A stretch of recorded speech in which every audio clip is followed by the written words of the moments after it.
ada beberapa ajaran tasawuf yang terkenal dari Imam Junaid.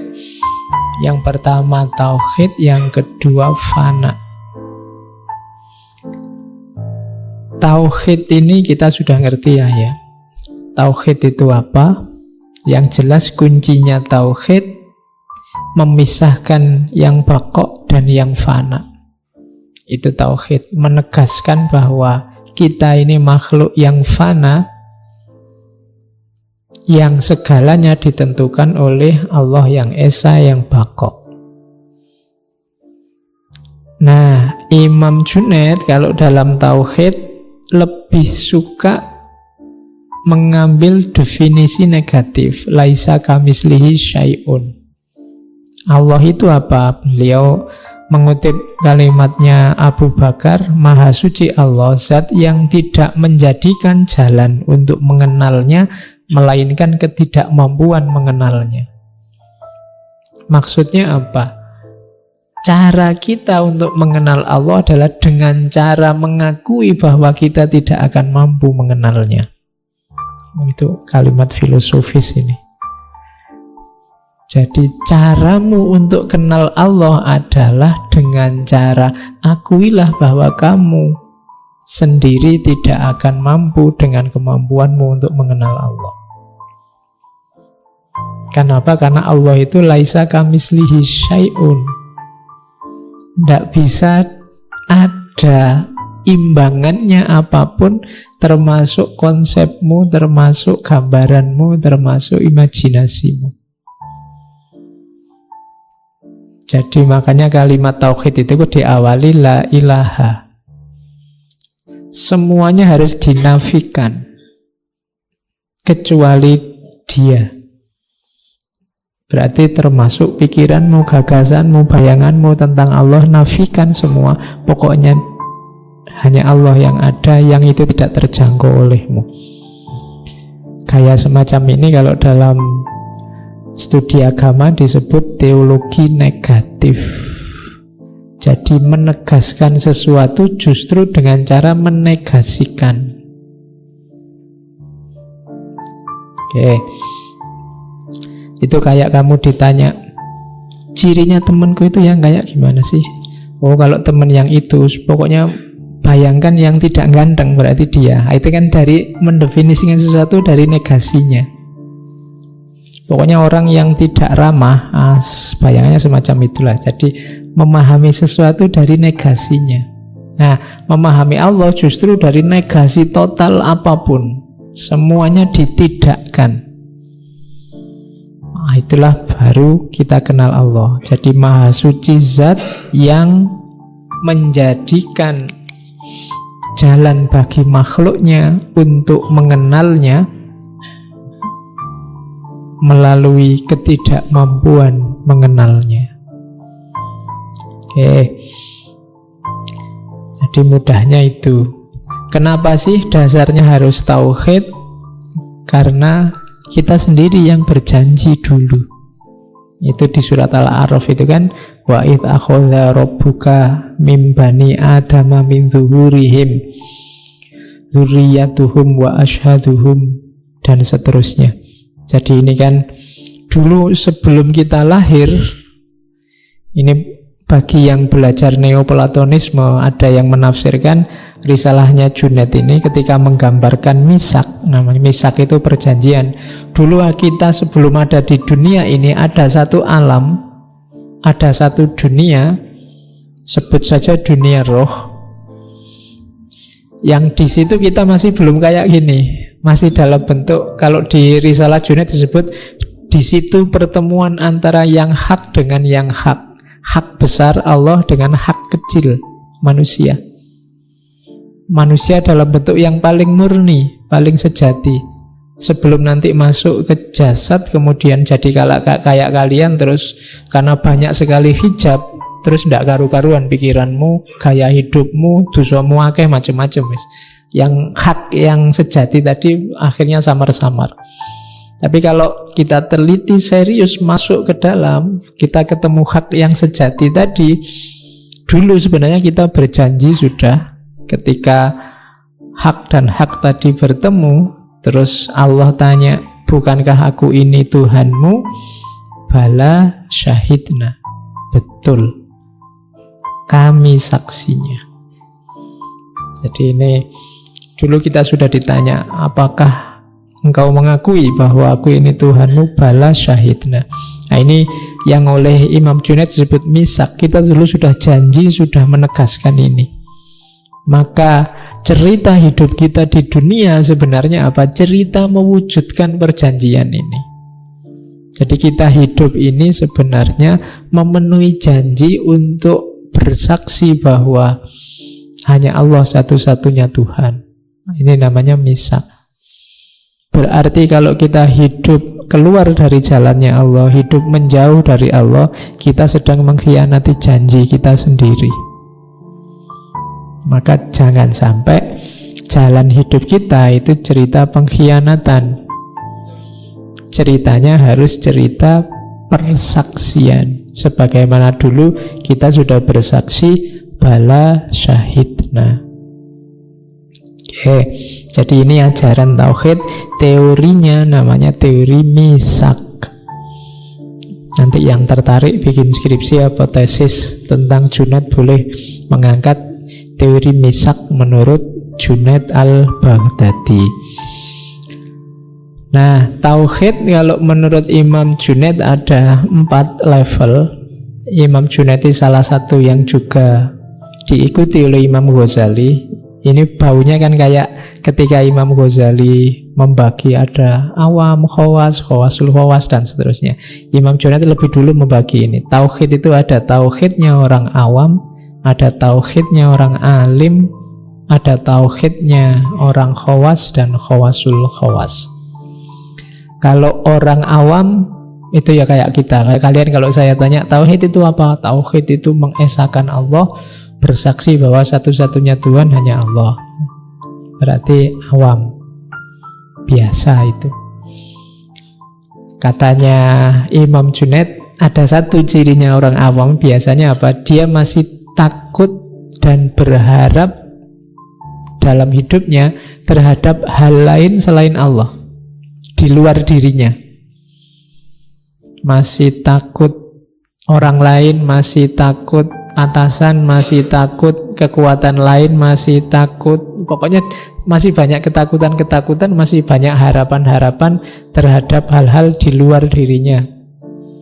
Itu biasanya orang awam. Ada naik kelas tauhidul alim, orang alim, orang yang sudah punya ilmu. Orang yang sudah punya ilmu ini selain bersaksi seperti tadi, dia juga bertakwa. Bertakwa itu menjalankan perintahnya, menjauhi larangannya. Yang tadi di atas tidak ada. Orang awam itu biasanya misah-misah. Oh ini tauhid, kalau ini fikih, kalau ini tasawuf, kan gitu. Seolah-olah tauhid itu tidak nyambung sama syariat, tidak nyambung sama hakikat. Kalau orang alim ngerti bahwa 3 ini saling nyambung, maka ada lanjutannya. Yakin pada Allah juga bertakwa. Tapi masih punya harapan dan ketakutan. Cuma harapan dan ketakutan ini pada dirinya sendiri. Kalau tadi kan pada di luar dirinya. Kalau orang level alim, harapan dan ketakutannya pada dirinya sendiri. Nah, jadi munculnya dari dalam. Kuatir ini, kuatir itu, kuatir keliru, kuatir salah, pingin aku jadi ini, pingin aku jadi itu kan ada di dalam semua. Kalau tadi harapan dan ketakutannya di luar. Kalau orang awam pingin dibantu orang lain, pingin dekat sama orang itu biar dapat bantuan, pingin takut sama atasan karena dia yang gaji kita, terus ketakutannya di luar. Tapi kalau orang alim biasanya ketakutannya dari dalam. Orang pinter itu kan biasanya sibuk karpe dhewe, sumpek karena pikirannya sendiri. Itu alim. Mau apa saja mikir. Mau minum ini, kira-kira pantas enggak ya lagi ngomong gini minum. Pikirannya macam-macam. Nah, itu alim. Kalau orang awam pengen minum ya minum aja, pengen ke belakang ya ke belakang aja. Enggak pakai macam-macam, tapi pertimbangannya banyak kalau alim itu. Nah, sekarang jadi awam aja.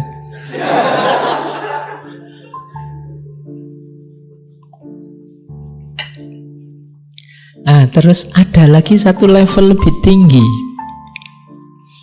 Level lebih tinggi ini sebagaimana tauhidnya orang awam, orang alim, tapi sekarang harapan dan ketakutan itu hanya Allah, sandarannya.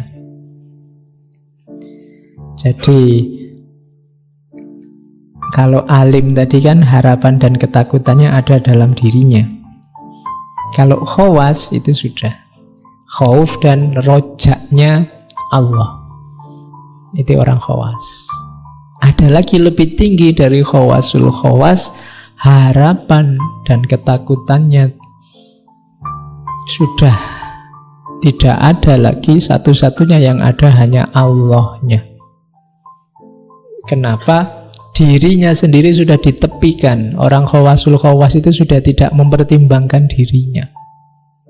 Yang ada hanya Allah. Makanya sufi itu dikatakan bahwa kalau dia berjalan, Allah yang jadi kakinya. Kalau dia bicara, Allah yang jadi mulutnya. Kalau dia melihat, Allah yang jadi matanya. Nah, ini menunjukkan bahwa posisi dia sekarang digantikan oleh Allah. Hasrat duniawi, ambisi duniawi disisihkan, kemanusiaan dan macam-macam ditaruh di pinggir. Disisihkan bukan dibuang, ditaruh di pinggir. Yang di tengah hanya Allah. Makan, minum, pangkat, jabatan, semua yang dunia itu di pinggir. Yang di tengah hanya Allah. Makan, waktunya makan, ya makan secukupnya saja untuk memenuhi kebutuhan menghidupkan Allah dalam dirinya. Dunia juga begitu, diambil secukupnya saja, sebutuhnya saja. Dia sudah di pinggir. Oke, itu level-levelnya tauhid. Orang bisa sampai ke level khawasul khawas kalau dia mengalami ini, fana. Jadi fana itu ketika seorang sufi begitu terpesona dengan Allah. Ini nanti hubungannya sama mahabbah. Saking terpesonanya, dia tidak sadar apapun selain Allah. Ini yang jatuh cinta mesti pengalaman semacam ini. Jadi ketika kalian begitu jatuh cinta sama siapa, itu kan dunia ini sudah tidak penting lagi. Ya bahasamu kan dunia milik berdua sudah kan.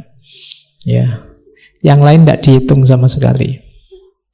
Pokoknya dianggap hanya ngontrak, hanya kos saja. Pokoknya kita yang punya berdua. Kenapa bisa rasa ini muncul? Karena terpesona tadi. Kamu jatuh cinta itu kan terpesona awalnya. Masuk biasa-biasa kan enggak? Kok kamu jatuh cinta? Enggak tahu, tapi biasa itu. Enggak cinta itu namanya. Jatuh cinta itu ada wow, ada terpesona yang bikin kamu bingung, puyeng, 7 keliling. Kalau enggak ketemu sebentar aja, pengen ketemu luar biasa, kangennya. Nah, ini orang mengalami ini tapi sama Allah. Sampai di titik dirinya sendiri dianggap ada. Yang ada hanya dia. Ini dulu kalau di Jamik kan di cerita Yusuf Zulaikha atau di Nizami di cerita Laila Majnun itu, ketika orang sudah dirinya sendiri dianggap tidak ada, tidak penting. Yang ada di pikirannya hanya dia yang dicintai. Jadi akalnya, perilaku sehari-harinya itu menghidupkan dia yang dicintai, bukan menghidupkan keinginannya sendiri. Orang yang semacam ini dalam dunia sufi disebut fana. Makanya para sufi itu rajin puasa, sholat bisa ratusan ribuan rakaat dalam sehari, zikir tidak berhenti-berhenti. Bisa semacam ini ketika dia terpesona dengan Allah dan menghidupkan Allah dalam dirinya, bukan menghidupkan keinginannya sendiri. Kalau keinginannya sendiri yang dihidupkan, mungkin tidak seperti itu. Ya pengen hidup kayak orang lain, ya pengen jalan-jalan, ya pengen makan-makan, ya pengen. Tapi tidak, ketika sudah mengalami fana, semua yang lain tidak penting. Hanya Allah saja yang penting. Makanya fana itu gandengannya bakok. Bakok itu kesadaran menetap dalam Allah. Karena begitu diri kita disingkirkan, Allah kita hidupkan. Nah, kita hidup dalam level kesadaran keberadaan Tuhan. Itu namanya bakok. Nah, fana itu kalau menurut Imam Junaid ada step-stepnya. Step paling awal adalah ketika orang ingin sesuatu tapi dia kekang, atau melakukan sesuatu padahal sebenarnya dia tidak ingin. Nah, ini level fana paling dasar. Sebenarnya aku pingin tidur sih, tapi karena Allah menyuruh bangun malam, ya aku bangunlah malam hari. Nah, ini level fana paling awal. Jadi melakukan sesuatu yang sebenarnya kamu tidak ingin, dan menghindari sesuatu yang sebenarnya kamu ingin. Kalau boleh sih puasa Ramadan itu mbok ya jangan pagi sampai maghrib, dibalik aja lah, maghrib sampai subuh gitu kan lebih enak. Misalnya lo kelak karepmu, kamu pinginnya begitu, tapi kan Anda Allah nyuruhnya pagi sampai maghrib kok. Ini level paling dasar, menjalankan yang tidak kamu inginkan dan menghindari hal yang sebenarnya kamu inginkan. Jadi kalau boleh ya kamu pinginnya sama yang kamu taksir itu tiap hari berdua, bahkan tidur pun berdua kalau boleh. Tapi kan belum nikah, jadi tidak boleh. Akhirnya tidak boleh ini kan gitu. Sebenarnya kamu pingin pacaran sambil pegang-pegang, tapi tidak boleh. Nah, itu kenapa tidak boleh? Allah lihat terus loh. Itu namanya fana level dasar. Jadi kalian yang punya pacar kok mengalami hal itu, misalnya mau pegang tangannya pacarmu tidak mau, nanti dilihat Allah loh, pacarnya sedang fana. Ya, bukan berarti dia tidak mau, tapi harus punya daya untuk mencegah tidak melakukan hal yang tidak diinginkan oleh Allah. Ayo kamu dukunglah pacarmu sedang fana. Oke, nah itu level dasar. Sholat misalnya itu kan kadang-kadang kamu yo rada wegah-wegah piye ngono, tapi karena sudah diperintah Allah ya jalan saja lah. Lumayan kalian ada di level paling awal. Tapi kalau bisa naik satu level lagi, naik satu level itu, kalau tadi kan masih ada keinginannya yang kalian tahan.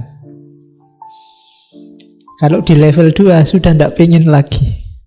Kalau tadi masih ada pengen pegang tangannya, kalau di level 2 sudah tidak pengen lagi. Jadi ini berarti sudah lebih mantap. Saking terpesonanya oleh Allah, sampai yang semacam itu sudah tidak pengen lagi. Keinginannya tidak ada untuk yang jelek-jelek, atau keterpaksaan melakukan yang wajib-wajib sudah tidak ada. Rasa terpaksa itu tidak ada, rasa ingin yang enak-enak saja itu tidak ada. Itu level 2. Kalau di level pertama tadi masih ada inginnya, di level kedua tidak ada. Naik satu level lagi, ini level yang tertinggi. Kalau ini sudah hubungannya dengan kesadaran. Kesadarannya, mode hidupnya sudah tinggal Allah saja. Ini yang definisi utuhnya fana, itu ada yang di level 3 ini. Jadi hidup dengan kesadaran Allah. Kalau sekarang kan kita ngaji, kita jalan-jalan, kita makan, minum, kuliah, kerja, itu kan dengan kesadaran aku. Aku yang manusia, aku yang dosen, aku yang mahasiswa, aku yang pegawai. Ini kan kesadaran aku. Orang fana itu kesadaran ini sudah tidak ada. Yang ada adalah kesadaran Allah. Seperti orang jatuh cinta tadi, yang ada di pikirannya hanya Allah saja dan Allah terus. Aku ini hamba Allah, aku ini makhluknya, aku ini, pokoknya terus itu kesadaran Allah terus menerus. Sisi kemanusiaannya ada di pinggir. Berarti orang ini menetap dalam kesadaran Allah, itulah bako. Jadi dari fana menuju bako. Inilah 3 rangkaian ajaran utama dari Imam Junaid: tauhid, fana, dan bako.